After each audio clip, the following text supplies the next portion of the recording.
right now, I'd like for us to return our attention to this particular system of practice, the 10 stages, and talk about that a little bit more. We talked quite a bit about the details of and the various techniques that can be used in progressing through the second and third to the fourth stages yesterday. And it's a good thing that we spent a lot of time on those stages, because they tend to take the greatest amount of time in terms of your practice. The good news is that once you have mastered those stages, then the stages that come after come progressively more and more quickly and easily.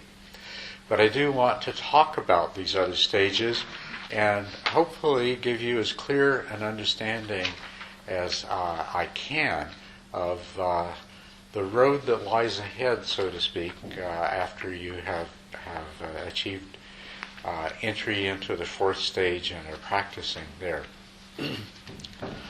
So, the fourth stage, as we mentioned yesterday, there is uninterrupted continuity of awareness of the meditation object. But it is not always at the center of your attention. Sometimes it is displaced by other thoughts, other distractions. And we use the labels we call distractions. When the meditation object is the center of your attention, any other awarenesses present are what we would call subtle distractions. But when one of those manages to displace the meditation object from the central focus, then we would designate that as a gross distraction. So we could say very simply that one of our major objectives in this stage is to learn to prevent subtle distractions from becoming gross distractions.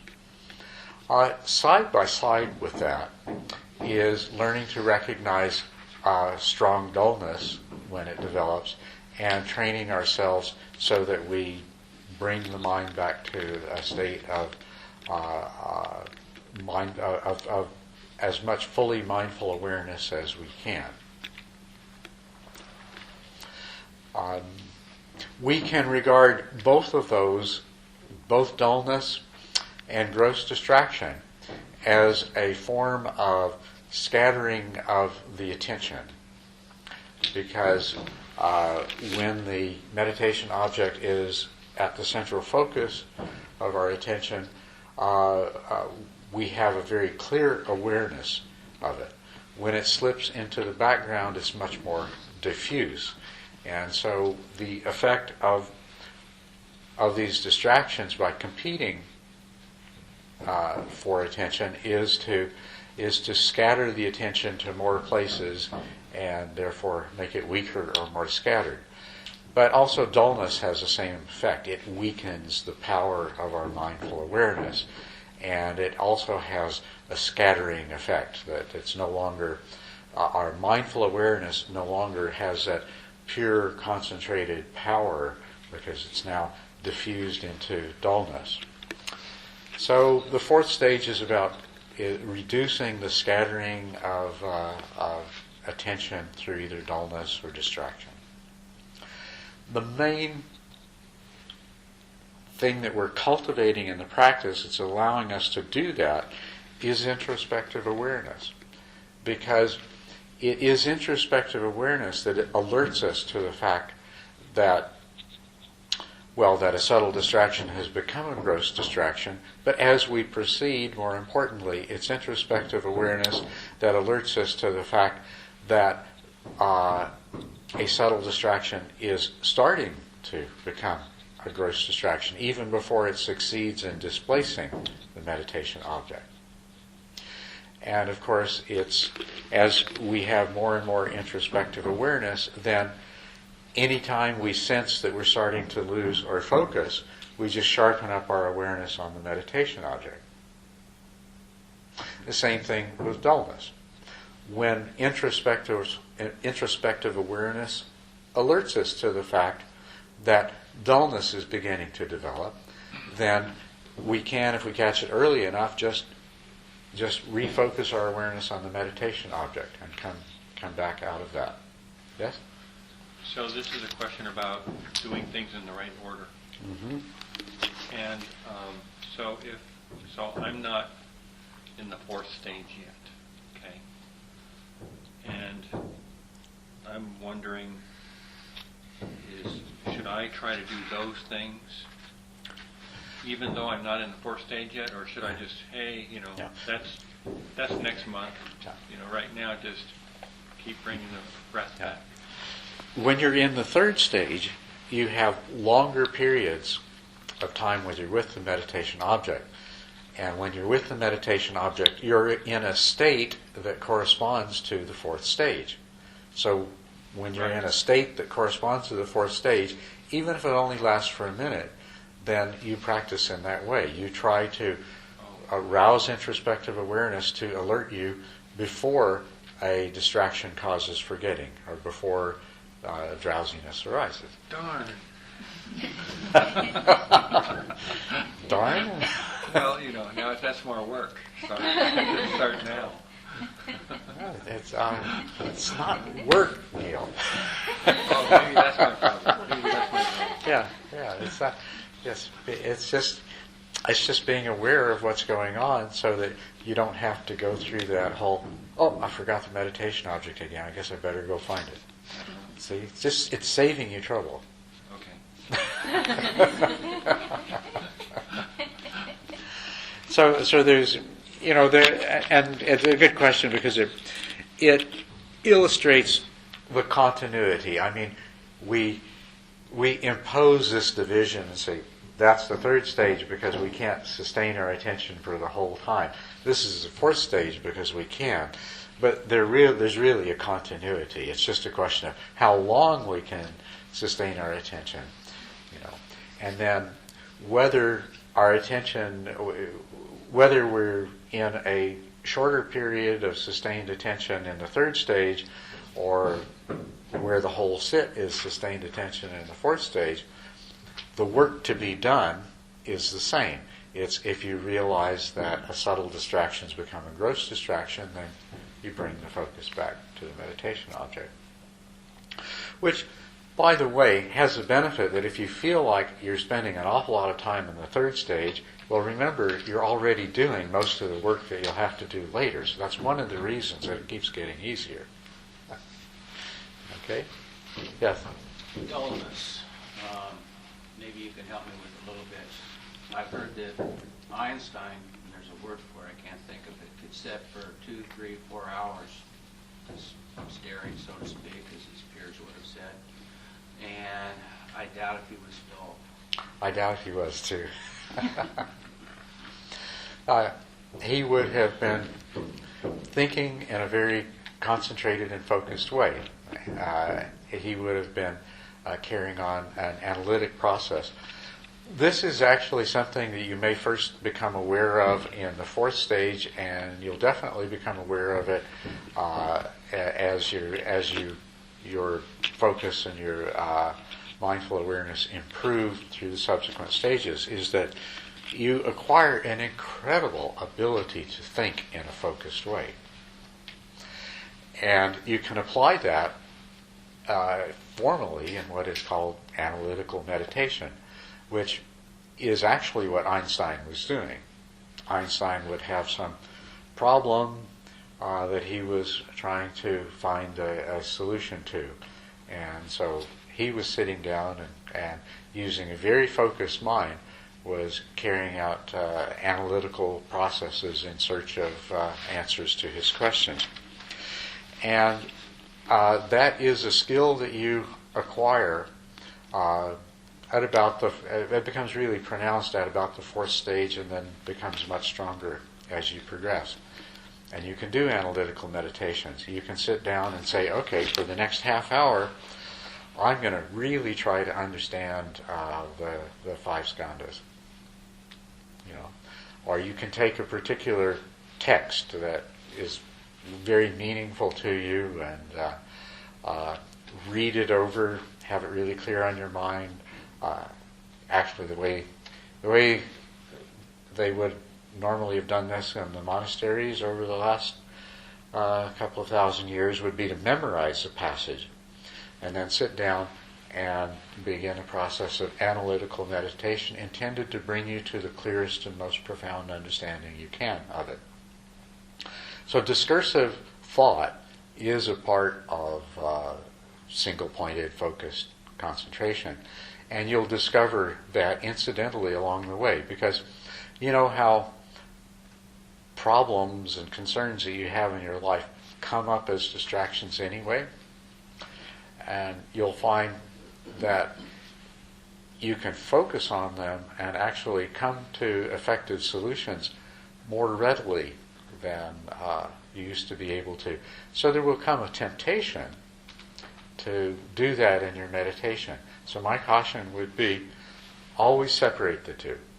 You know, if a thought comes up as a distraction, has a lot of import, and it arrives ready to be worked on and resolved and a conclusion come to, you'll do your best to put that in your mental pocket and come back to it later and finish your meditation. And I'll tell you the reason why. It's an interesting thing if you're sitting there and meditating and you start thinking about something like that, you'll come to a wonderful solution, and it will be really hard to go back to meditating. The other thing that will happen is if you interrupt your meditation to work through this thought process, then what will happen is the next time you sit, some part of your mind will come up with another good thing for us to think about instead of watching the breath. You know? And this will start to become common. And the interesting thing about it is when you're sitting there meditating and the idea or the insight comes up, it's always, oh wow, this is great. But then, if you reflect on it afterwards, you'll find sometimes it's really great and sometimes it's like, why did I waste my meditation thinking about that? You know, so it's best not to be fooled by that. Do your analytical meditation separately. Something comes up that's really worth, it's like an insight comes, wow, now I know what the Buddha was talking about when he said that. And you really want to think it through. So what you do is you go ahead and you just firmly set the idea in your mind. Okay, this is the thought, this is the insight, and I am going to think this through, but not right now. I'm going to save it for after the bell rings. And then you can go ahead and do it then. But yes, Einstein was not in dullness. And as dullness and scattering, as you develop mental stability, your ability to think becomes very wonderfully improved and increased. Actually, there's a name for that. It's called the trap of insights. When you get to that sort of discursive clarity, then you have these sorts of insights that pop into your mind that are so tempting to dive into and think through discursively. And so that's called the trap of insights. It's also associated with, there's another trap that you can get caught in, which is the trap of mystical visions. You can, it's a very similar kind of thing, but you start having visionary experiences, and I know one woman who's actually a very good meditator until she started getting messages, and then the messages would come with visions. And so then she started receiving visions that were the solutions to other people's problems. I thought it was interesting. It was never solutions to her own, but she was always able to give great advice to other people as a result of the visions and the thoughts that she channeled in her meditation. And so I didn't know this was happening to her until she told me that, well, for about the past year and a half, This is what all my meditation has been. And that's a really good example of getting trapped in visions and insights. You do tap into the greater powers of your mind. And for some people, what comes up can really be quite amazing and profound. And that's not to say that you shouldn't take advantage of that and make use of it. But remember where it came from, the practice that it came from. And there is so much more that awaits you. So it would be a shame to do what this person did and spend a whole year and a half of your practice time developing a habit. It was very hard for her to break the habit.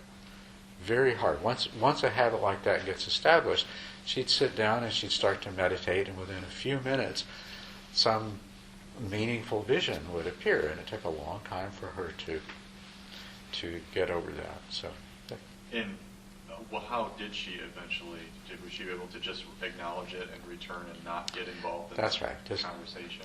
That's right. Just acknowledge it, and it was sort of like going back to the beginning. It would, these visions would just keep coming up as distractions, and at first carrying her away, and then she'd have to keep coming back, and then after a while she could catch them earlier. But it was a period of it was at least 2 or 3 months of almost having to go through all the previous stages, just dealing with this one thing.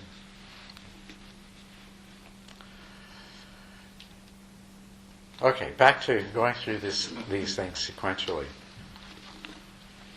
Then, when you have more or less mastered this fourth stage, you'll no longer have the problem of subtle distractions becoming gross distractions. But there's still going to be quite a bit of stuff going on in your mind.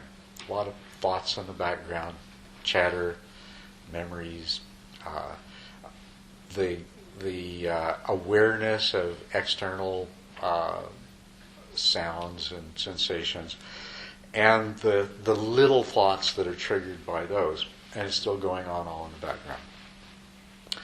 And so it becomes really obvious that the feeling that, well, where I should be going in my meditation is to be able to exclude those and to focus in and have them disappear. And that is true. But there's something that you have to do first. And that's what the fifth stage is about. When your abilities have developed to the stage that to this stage where you've mastered the fourth stage, what you're still going to be prone to is the gradual development of a subtle dullness. And the way that feels is it's very pleasant. There's a pleasantness that comes later, but it's a more vibrant, energetic, joyful kind of pleasantness. But subtle dullness brings with it a real soft, warm, fuzzy, comfortable kind of pleasantness.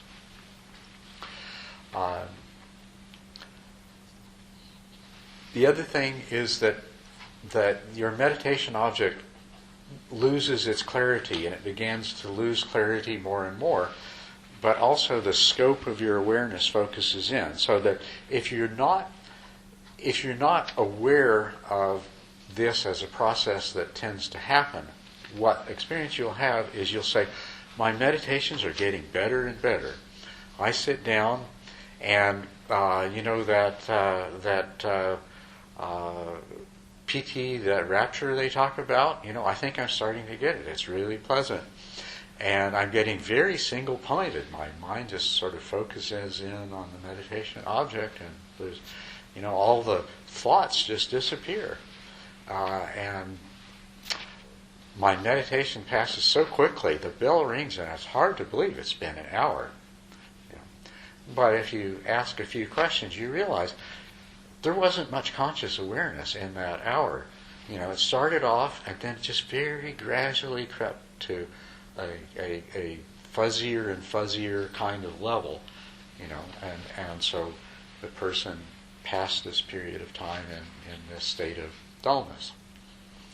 And I've heard, verbatim people say, "Oh, that was a wonderful meditation. I don't know where I went, but man, I was gone." And it's okay. That's not what's supposed to happen. At least it's not supposed to happen like that. So what the fifth stage is about is recognizing that loss of clarity.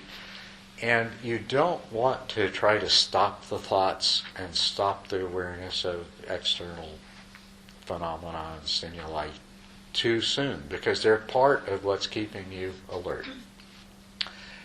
Instead, what you want to do is to recognize that as your mind becomes calm and settled and focused, there's going to be the tendency for this dullness to develop. And so you learn to become aware of it. And then you bring yourself out of it. Now, in general, this is a way of what you do in this practice. I won't go into the specific techniques that you can employ, but what you do is just the opposite. You employ several techniques that are designed basically to increase the acuity and the vividness and the intensity of your awareness, in order to become more, so that the tendency of your mind then, rather than slipping into dullness, is to, at the very least, stay where it is. But even more than that, you're trying to become more strongly, fully, vividly aware. So that's really what the fifth stage is about, is avoiding the innate natural tendency of the focused mind to begin gradually slipping into dullness, and deceiving yourself that you're succeeding in developing a very single-pointed kind of focused meditation. So when you can sit and you rarely have to do anything to actively bring yourself back up, when you know that you're staying fully alert and the object is remaining clear and vivid and distinct throughout, then is the time to begin basically focusing in your awareness, collecting, drawing together. It's interesting that the word samadhi, one of its derivations is to mean to gather together. So you start gathering together your awareness so that it becomes more focused, rather than up to this time, you've been maintaining a center, but you've been allowing everything else to be there.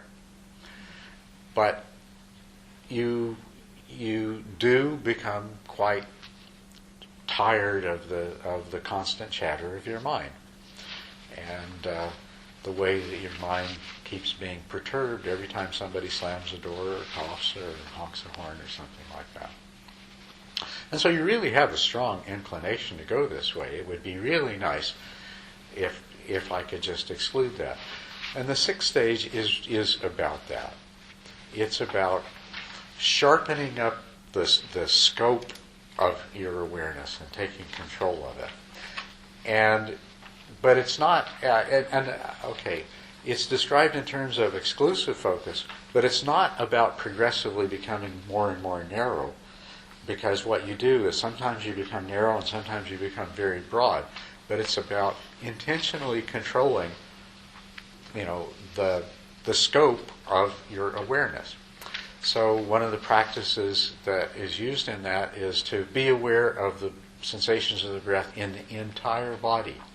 Well, actually, this practice is used in the fifth stage as well. But to be aware of the sensation of the breath in the entire body. And it's your entire body, yes, but you are excluding random thoughts and things like that by the simple act of trying to be aware of everything in your entire body. When you sit down with your eyes closed, what are the two strongest sources of distraction? Well, we already talked yesterday about the fact that your mind and mental objects. But the second one is your body sensations, right? So since these are the two strongest, then what we really are doing is we're taking the second strongest. We're using up all of our available capacity for conscious awareness on the second strongest, so that it makes it a really effective way to ignore thoughts and mental objects. And what happens there is, you can think of it this way, that all those parts of your mind that keep wanting to think about this or that, they want the attention to go to them. So you could picture them like they're little kids that want attention, so they keep coming and trying to get attention. But if you ignore them long enough, they'll go off and do their own thing and stop bothering you. And that's what they do.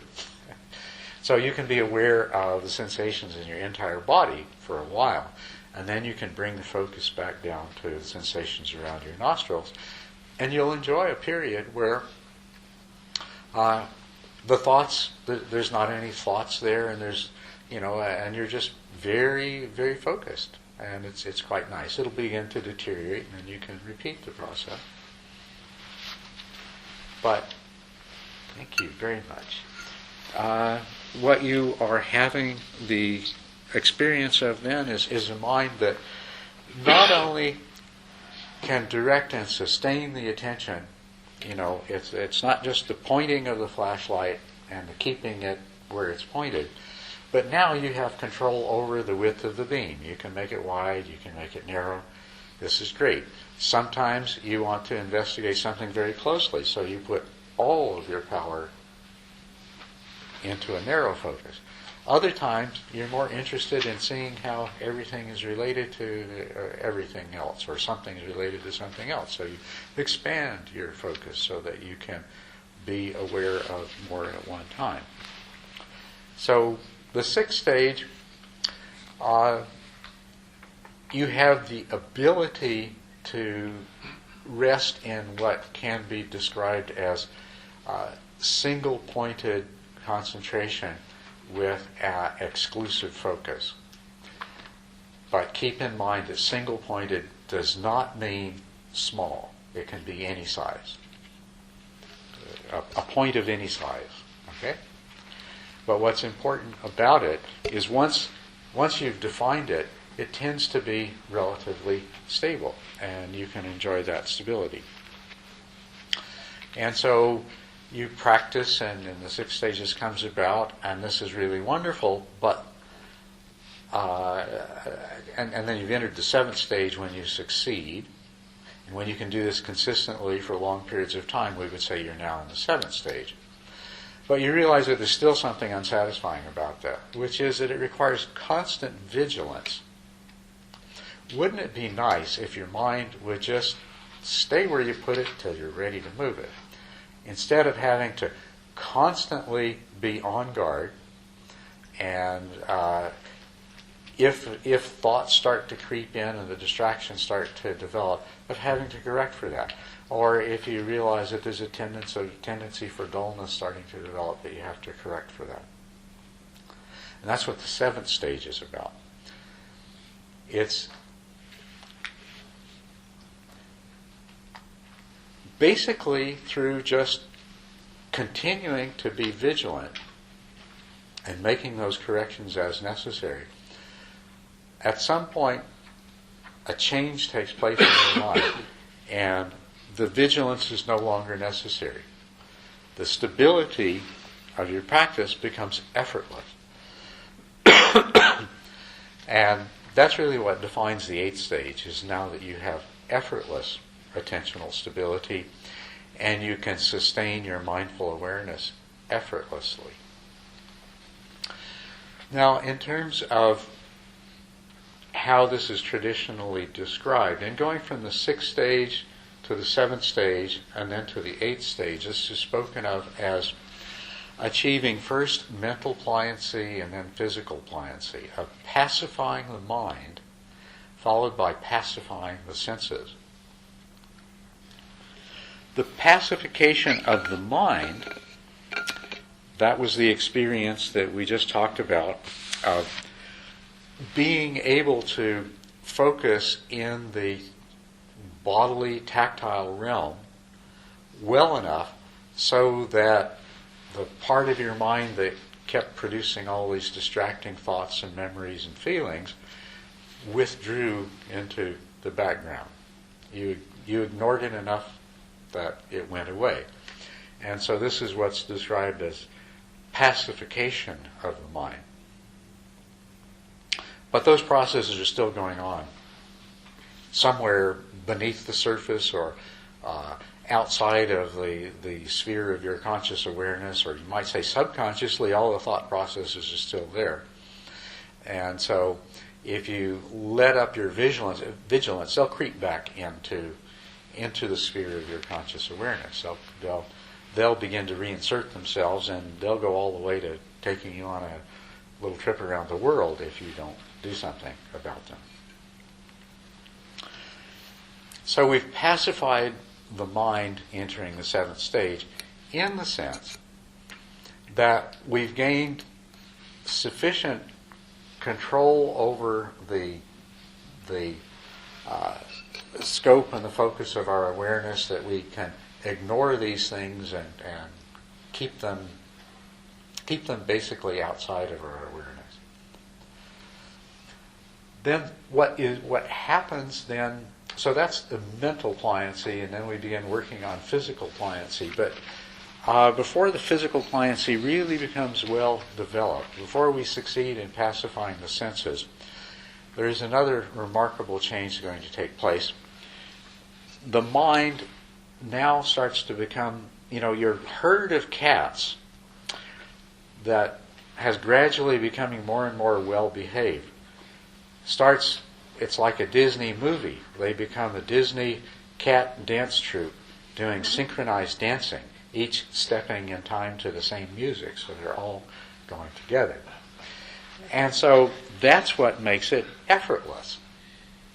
It's effortless because now you no longer have 16 other mental processes with their own agenda, basically their own idea of what we should be doing and thinking about and worrying about right now, trying to take over conscious awareness.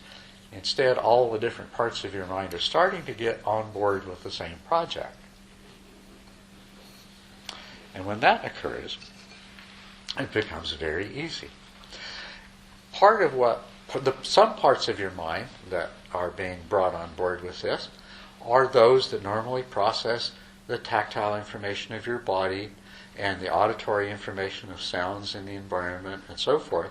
And as they come on board, they start to ignore the sounds, and you might hear an inner sound.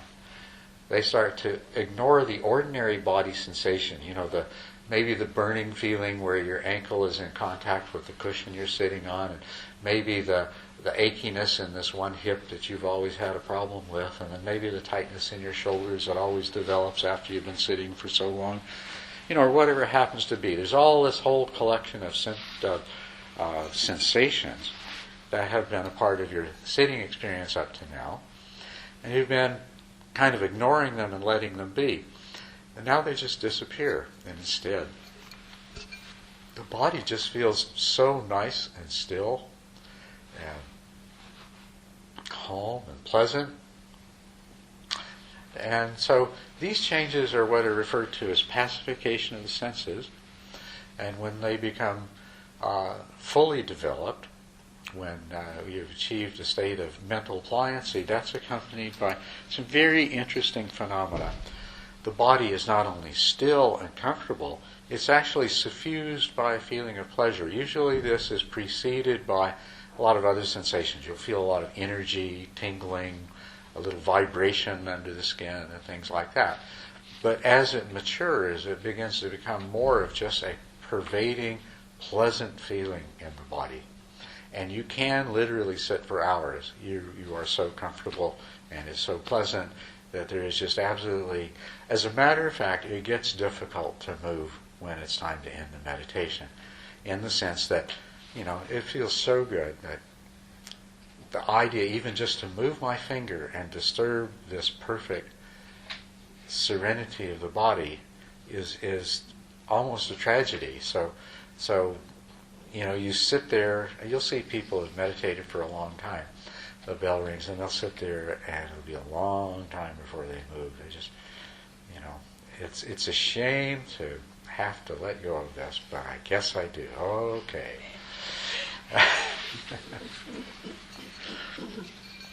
It's very common for there to be some illumination behind your closed eyes that is a part of this.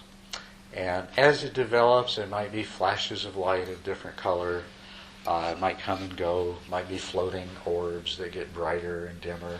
Or sometimes it's just a light that comes from some difficult to distinguish place. Sometimes it feels, you're sitting there with eyes closed and you become more and more aware of an inner space. It's like when you close your eyes, you open yourself up to a kind of inner space, and that inner space starts to become suffused with light. So that can be a part of this pacification of the senses. There can be an auditory part to it, where you'll hear a ringing or buzzing, or some people it's like music in the distance, or something like that. But there is this distinctive kind of auditory thing that moves in and becomes a part of the experience. Comparatively rarely you might have an experience of tasting a nectar in your mouth, or having a smelling incense or flowers or something like that. It doesn't happen to very many people, but it does happen to some. Perhaps the most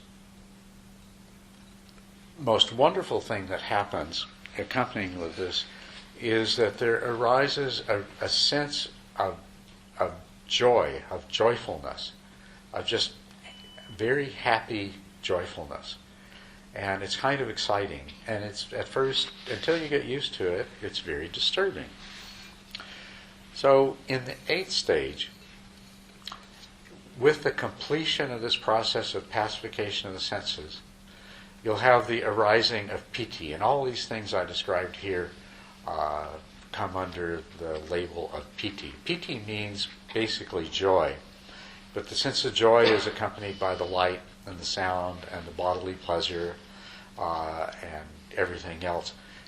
It all comes under the name piti. So you have piti developing in the 8th stage. And your meditations are a lot of fun then. It's really easy to sit, have joy, have happiness. It feels good.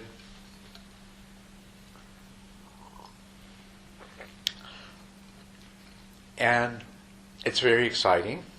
And a lot of times what happens when people experience PT the first time, it comes on, there's this lovely rush of PT, and they're sitting there, and, oh, isn't this wonderful? And then the thought comes, I've got to go tell somebody about this. and they do, and they'll stop meditating, and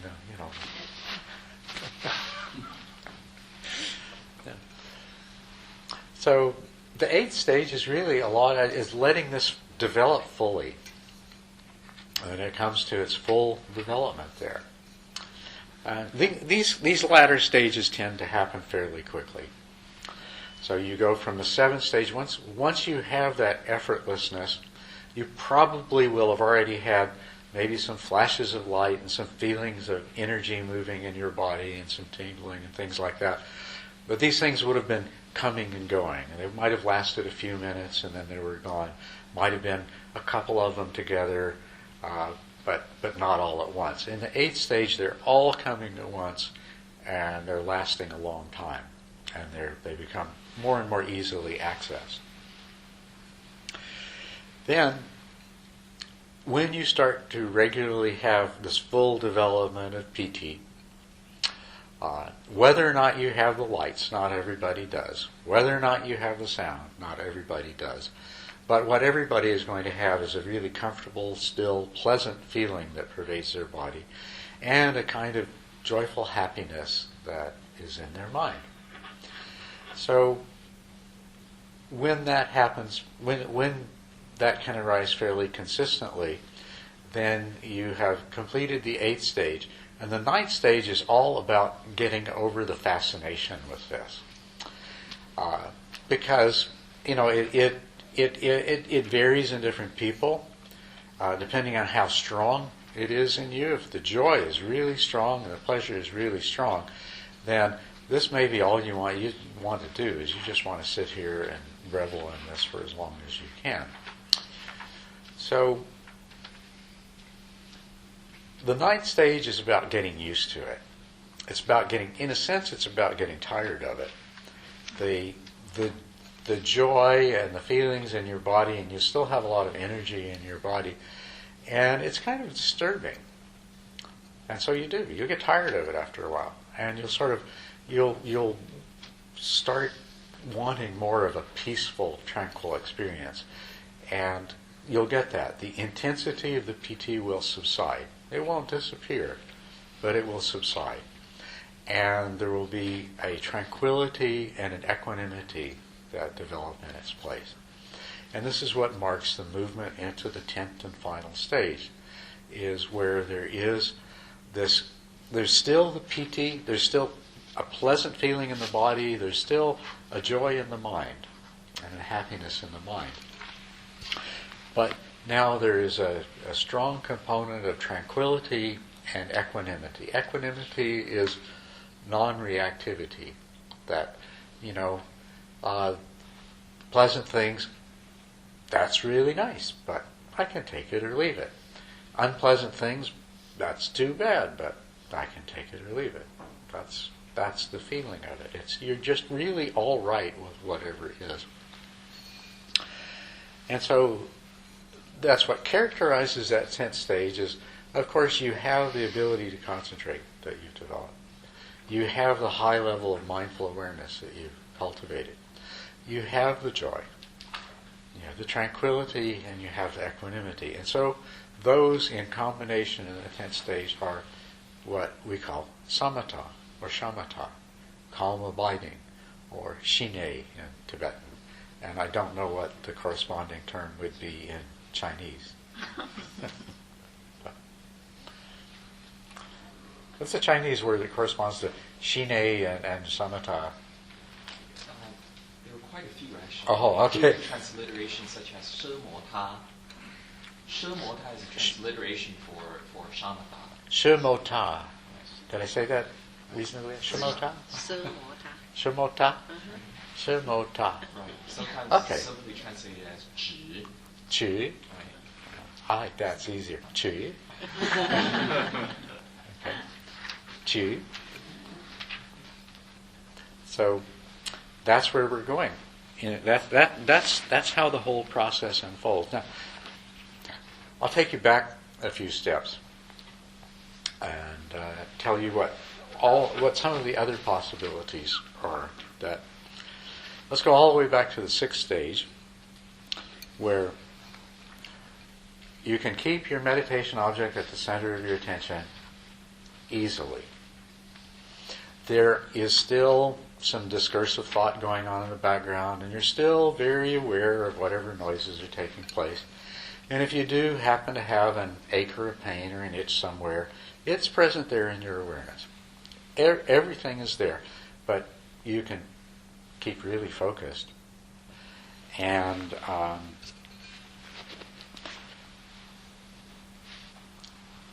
your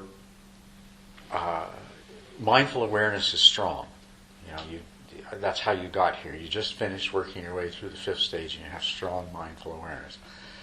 So this is what characterizes being in the 6th stage, is that you can stay on your meditation object very, very steadily, and your awareness is bright, but there's still a lot of other stuff in there, going on in there. So you can, at this stage, begin to enter into and this is a very helpful thing to do. It's one of the techniques that I've discovered that you can use to speed up your progress through the later stages, is to enter into a kind of absorption. So if you take this whole body awareness, which is part of the practice in this stage, that you're aware of the entire body as you breathe in and as you breathe out, and you will usually be able to start feeling sensations that increase and decrease along with the cycle of the breath in even the very distant parts of your body. You'll be feeling, a sort of an expansion and contraction, or maybe a movement of energy with each breath that takes.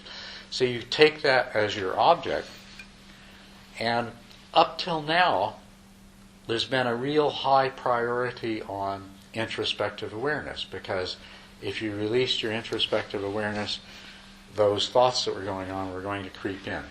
Well, what you do is you go into this full body awareness so that, at least for the moment, the thoughts are pushed off into the background, and everything else is pushed off into the background. And you just saturate your awareness. You just completely fill your awareness with the body, and you forget your mind. You let go of the introspective awareness, and you just absorb into this. And so that is a kind of jhana. In this case, in the 6th stage, so, discursive thought's still there. So you'll think to yourself, oh wow, I made it. I'm in the 1st jhana, or something to that effect. And after a while you'll think, oh, I guess I should do this, or I guess I should do that. You'll have thoughts coming through. Discursive thought's not gone. But you really saturated your awareness, and what makes it a jhana is that you've gone fully into that, and you've stopped dividing you've given up the bicamerality of, I don't know if you know that word, bicamerality. You've given up the division of your conscious awareness from between the object and the introspective awareness. You've put it all together in just one total. You've filled all the available bandwidth with what's there in front of you. So there's nothing left over for anything else. And so that's your entry into jhana. You can do that from the 6th stage. When you get to the 7th stage, where you are now capable of being single-focused, and the discursive thought is no longer a part of it, you can sit there and you just very, very clearly see the sensations of the breath, or perceive the sensations of the breath. The breath will be very fine, and there will be virtually no thought. If a thought, the rare thought that comes through is, it's just like a whisper in the background, and your mind is really steady. So at this stage, you can also enter into a jhana. The easiest jhanas to enter into this stage have to do with pleasant sensations in the body. So you can take a pleasant sensation in the body and take that as your object, and it will expand and grow, and it will become this strong piti-like awareness that takes you into jhana. Of course, when you get to the 8th stage, you now have effortless concentration, and you also have the light and the sound. And there's a very well-known kind of meditation that's done by some non-Buddhist groups. It's called light and sound meditation, which is basically a jhana practice where you now take the light and the sound as your meditation object. And the same thing. You let go of your introspective awareness and you absorb fully into this. You saturate your mental bandwidth with this, and you enter into an absorption with light and sound. And then when you get to the 10th stage, there's an even deeper absorption that you can enter into. So you see, there are a variety of things that you can do along the way. Now, practicing these absorptions actually helps you to move through the subsequent stages of the samatha development more quickly. And this is a fairly recent and wonderful discovery of mine. It's new to me. I didn't invent it. Actually, it's been around for a while, and I learned it from a meditation teacher named Lee Brasington, that you could enter these jhanas before you actually achieved samatha, these lighter jhanas, and that if you did, then you would really accelerate your progress through these other stages. Something else I want to tell you about, though, that you can do. When you've mastered the 7th stage, and you reach the 8th stage where mindful awareness and concentration are effortless, you no longer need to stay with one object. Once it's effortless, you can use this mind in a variety of different ways. You can direct your attention to different objects, and each object it rests on, it has that same stability and power of mindful awareness that it would have if you had just stayed with your original meditation object. So you can move it from here to here to here. And you can exercise that when you're doing walking meditation, when you're doing sitting meditation. In sitting meditation, what's really wonderful about it is you can deliberately watch the unfolding of your own mental processes. You can open yourself up to allowing thoughts and allowing awareness of sounds to come in, and then watch what your mind does when there's a sound. You can watch the way your mind generates a perception. You can watch how the sound may produce one feeling of, oh, I like that, or it's pleasant, or it's unpleasant, and then the association, that the perception that comes afterwards may produce a completely different kind of feeling of pleasantness or unpleasantness. You can see that you can, I say see, it's really more like feel. You can feel your mind react with desire and aversion to the sensations in your body. There's a lot of really pleasant sensation when you reach this stage. And so you can take it and you can see that as you direct your attention towards a pleasant sensation in your body, how your mind almost lunges forward to want to take that.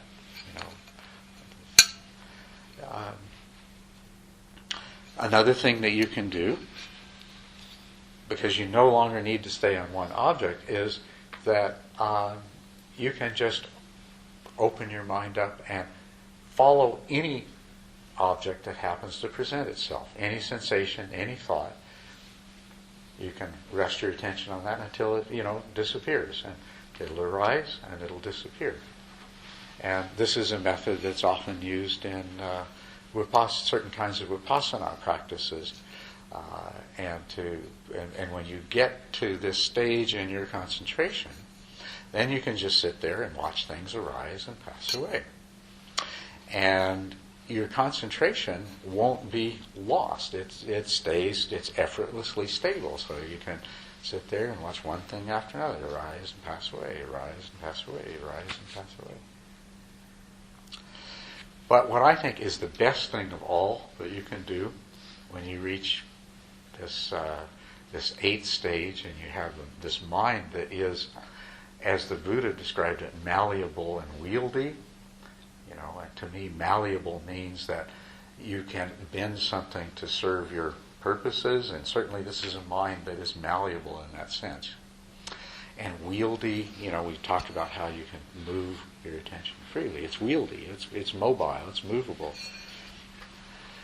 But the best thing that I think that you can do with this malleable and wieldy mind is to not have any object. Let go of all objects and enter into a state of very expansive, open awareness. And then you let whatever experiences arise just pass through your awareness without your mind contracting around them or latching onto them or following them. You just stay open. And it's more like whatever happens, it's more like it just passes, it enters your awareness, and it passes through your awareness, and it passes out of your awareness without the mind contracting around it, or without the mind chasing after it. This, I think, is one of the most powerful practices of all. And it goes by the name of Mahamudra. So once you reach the eighth stage, there are all kinds of things you can do. One option you have that's very desirable is to continue the progressive development through the 10th stage to samatha. But from the time that you've achieved this mental and physical pliancy, this effortlessness of mindful awareness and concentration, just about any of the most sophisticated and esoteric meditation practices you've ever heard become available to you.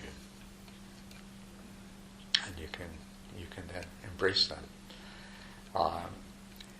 And I gave you the terms mental and physical pliancy and effortlessness, which for a long time those were the terms in which I learned to describe this condition, this state. And then about a year ago, somebody wrote a book and they introduced me to a word that I don't know why I never thought of it, or nobody else ever thought of it. Well, actually, I think they did think of it a long, long time ago. A word that described this transformation perfectly. It's unification. Unification of the mind. That describes what happens that allows this whole thing to be effortless, that allows you to exercise this malleable and wieldy mind in so many different ways. And if you compare that with the way we described our minds starting out as being all these different parts with their own agendas trying to go in different directions, and we started out herding cats. That's what I mean. We get to this point, and now we have our Disney movie. All the cats are moving in step and time to the music. And they'll do anything we want. We're the director, whoever we is. But assuming that we sat down with a meditation, with a specific way of meditating in mind, all the cats dance in tune. And we can do all these wonderful practices.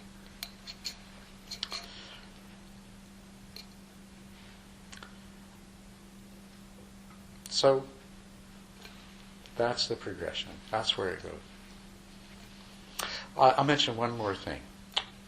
A very special thing when you reach the 10th stage is that you start to really lose that sort of distinction between when you're doing sitting meditation and when you're getting up and going back into the world. In the 10th stage, in samatha, when the bell rings and when you get up, your mind doesn't immediately start to segment into all these different kinds of mental activities. And you don't start to lose that clarity right away. And even the joy and the tranquility and the equanimity that you feel stay. And so if you sit down and practice for an hour or two in a samatha state, and then when you get up, you can continue your practice with all of these faculties fully present. With all of these are 5 of the 7 factors of enlightenment. If you didn't recognize them when I mentioned them, that you have stability of attention or concentration, you have mindful awareness, you have joy, and you have tranquility, and you have equanimity. That's 5 of the 7 factors of enlightenment. The other 2 are investigation, and a word that we could translate as energy, but I like enthusiasm as a good one. So investigation and enthusiasm. So if you get up from your seat, you can practice with all 7 factors of enlightenment present as you're going about your daily life. Of course, you'll gradually, as you get more and more involved in the world, you'll start to lose the focus, you'll start to lose the power of your mindfulness, you'll start to lose the joy and the tranquility and equanimity. But you lose them slowly. And very often, if you're sitting regularly, you go back to sit, and they'll come back again very quickly. You just, it's sort of like you recharge, and then you have this to carry with you. So, with that description, how could you resist buying my car?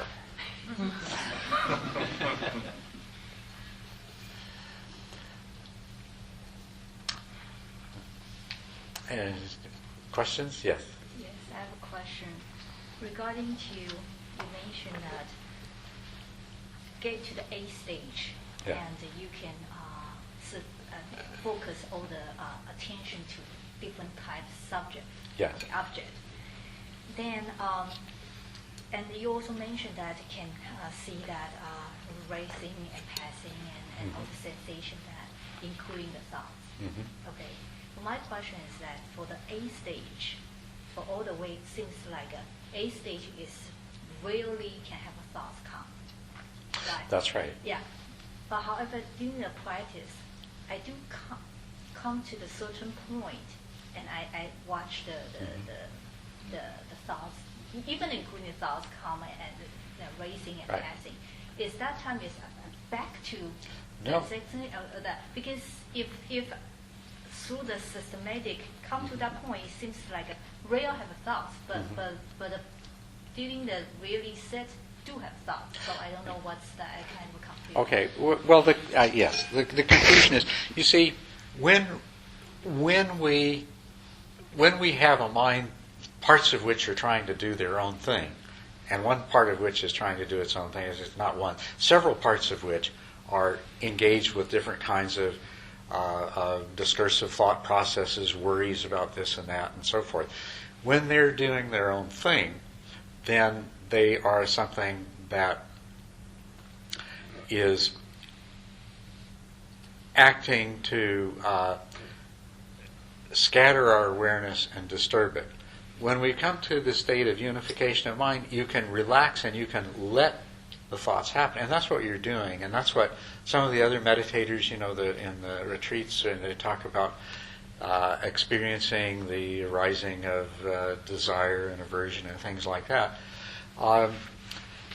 You can go ahead and you can open yourself up to physical sensations, to thought processes and things like that, because you don't lose your focus, you don't lose your awareness. And that's exactly what you're describing.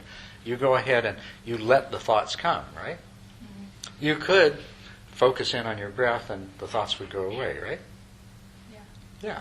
But you don't, because you've already done that. You already focused in on your breath. And so once you've focused in and once your mind is really stable and clear, then you're deliberately allowing those thoughts, and that's exactly what you're supposed to do. They are not on their own agenda of trying to take over, but rather you've allowed them because you now are in a position to be able to observe them, investigate them, see where they come from, understand how they might be rooted in desire and aversion and ignorance, to see what kind of reaction the mind has to different objects that arise in it. So then it becomes an insight practice. Yeah, that's what I meant. Then when we talk about practice, because every day is different. Mm-hmm. Okay, and even though each day, morning, afternoon is so different, but we talk about quote unquote raining day. Okay, Yeah. thoughts keeping coming out, Right, coming out, and is that in that thought keeping coming out? It is, even though I feel like it still have a stillness there, Mm-hmm. but because thoughts come out so much. Okay, Yeah.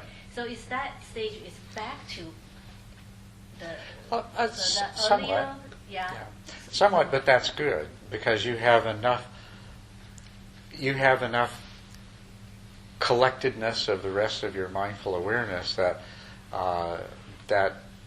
you can still keep your center and you can still keep an appropriate level of awareness even when you're starting to deal with a flood of thoughts. I guess maybe my question is that if the thoughts come out, do and watch that, Mm-hmm. perfectly understand. But Yeah. if the thoughts, just happen, come out so many, okay, at that time, is confusion is that should I kind of bring back this kind of earlier stage, or just keeping watching that. Okay, you know. what to do with that? Yeah, Okay. and does it just keeping watching rising and passing, or say, okay, you know, focus. Okay. All right. What we're talking about here is this is a very useful practice. This is you are in a state of samatha or near samatha, and you're really practicing insight with the samatha as a basis. And you have a lot of versatility. So, as Deborah is saying here, you have the experience that a lot of thoughts are coming, but you still have the stability to be able to watch and investigate and just examine, just mindfully look and see what's happening. And that is what you want to do. But what you'll find, of course, is that sometimes your mind will start to become more and more active and agitated. Thoughts trigger emotions, and so now you just have a stream of thoughts. You have thoughts and feelings associated at the same time.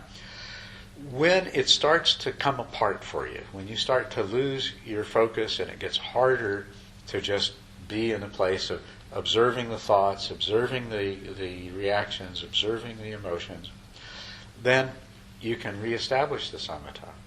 You can come back, bring your focus back up, and then once you've brought your focus back up, then you can go ahead and just open yourself up to these things that are wanting to come.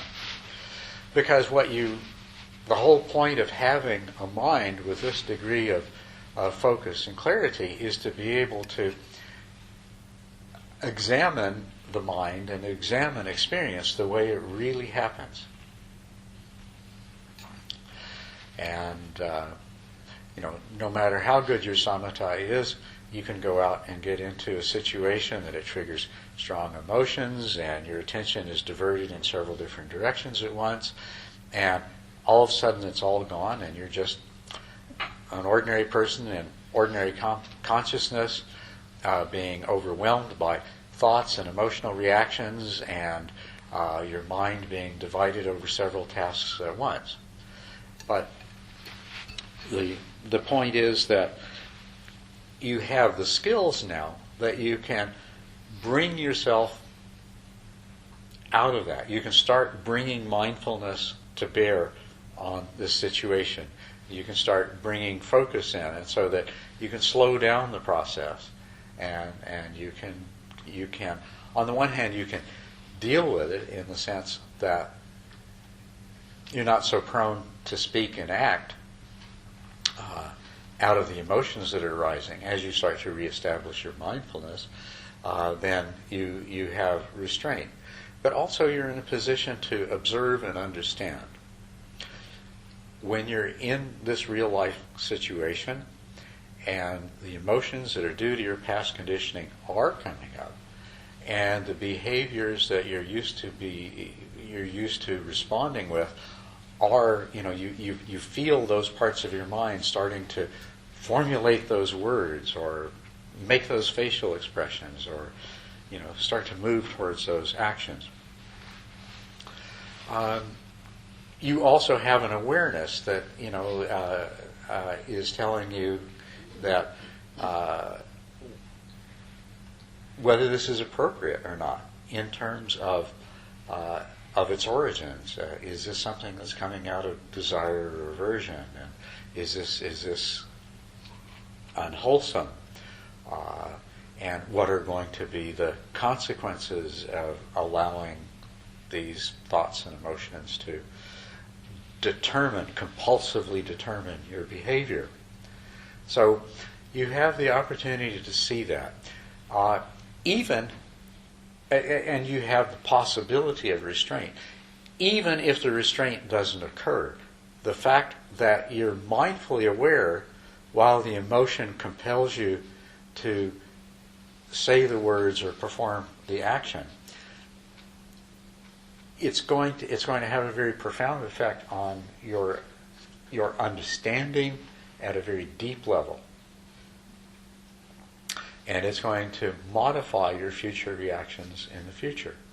Because here you have watched your body-mind complex go through one of its things where this and that happened and it pushed your buttons and the emotions came, and with full mindfulness you've watched this whole thing happen.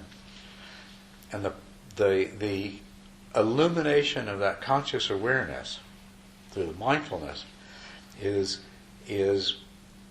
informing the very parts of your mind that give rise to these particular emotional reactions and conditioning them in a new way, because it is being seen as if it's being seen as an unwholesome activity, then that becomes a part of the future conditioning of the parts of the mind that give rise to those emotions.